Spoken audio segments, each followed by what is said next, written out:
Apa nih? Astagfirullah. Bombastic side eye, criminal offensive side eye. Nabi bohong. I got so much motherfucking design on right now.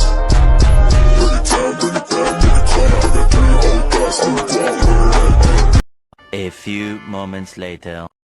어쩜 이렇게 시간이 안 가는지 정말 버스 안에서 going 이불 속에서 going은 언제나 너에게 going. Kami dari kelompok 8 ingin mempresentasikan mengenai epistemologi ilmu dalam Islam dan Barat. Epistemologi berasal dari dua kata, yaitu episteme yang berarti pengetahuan dan logos yang berarti teori.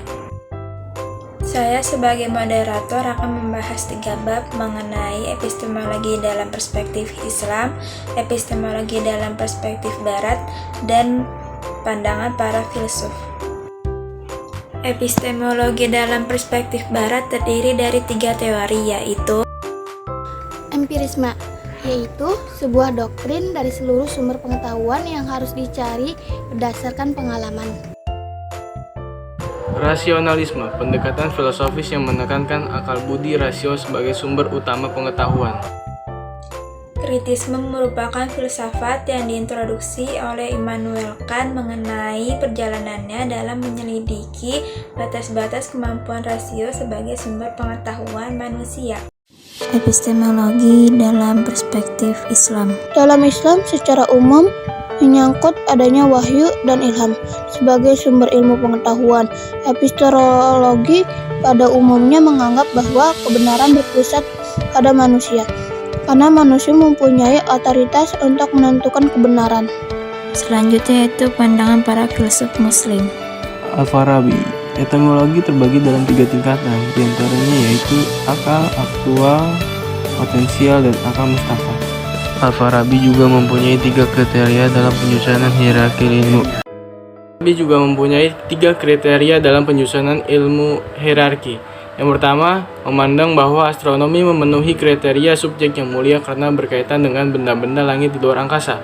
Kedua, bukti-bukti didasarkan atas pandangan sistematika. Yang ketiga, berdasarkan besarnya manfaat ilmu. 2. Ibnu Bajjah.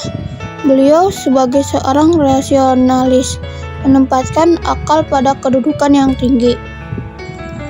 Menurut Ibnu Bajjah ada 3 tingkatan karena perbedaan kecerdasan dan imajinasi manusia. Di antaranya, pertama, para nabi merupakan tingkat yang paling tinggi karena dengan karunia Tuhan tanpa dilatih bisa memperoleh pengetahuan.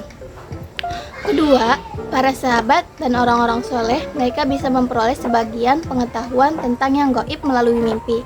Ketiga, orang yang mendapatkan karunia Tuhan dengan akal budinya setapak demi setapak dapat memperoleh pengetahuan tentang Tuhan, malaikat, nabi, kitab-kitab, dan hari akhir. Selanjutnya yang terakhir ada Ibnu Rushd.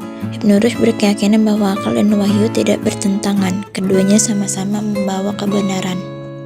Bagi Ibnu Rushd, segala filsafat tidak lain dari berpikir tentang wujud untuk mengetahui Sang Pencipta semua yang ada ini. Ibnu Rushd dalam penerapan epistemologi Islam memiliki 2 jalur, yakni yang pertama jalur luar atau lahiriah, dengan tetap memanfaatkan realitas atau data empirik sebagai pijakan untuk menarik kesimpulan mengenai suatu pengetahuan. Yang kedua yaitu jalur dalam atau batiniah, yaitu untuk mencoba menerjemahkan realitas atau data non-empirik untuk memperkaya dan melengkapi capaian ilmu pengetahuan. Apa sih yang membedakan antara epistemologi Barat dengan epistemologi Islam? Pendidikan Islam dipandang sebagai proses bimbingan jasmani rohani berdasarkan ajaran agama Islam menuju terbentuknya kepribadian utama menurut Islam. Sedangkan pendidikan Barat berlandaskan pada spekulasi yang digunakan untuk mengembangkan dan membangun pengetahuan dalam mencapai tujuan hidup. Perbedaan keduanya juga dapat dilihat dari Islam berlandaskan pada Al-Quran dan hadis, sedangkan Barat berlandaskan pada rasio dan kekuatan akal.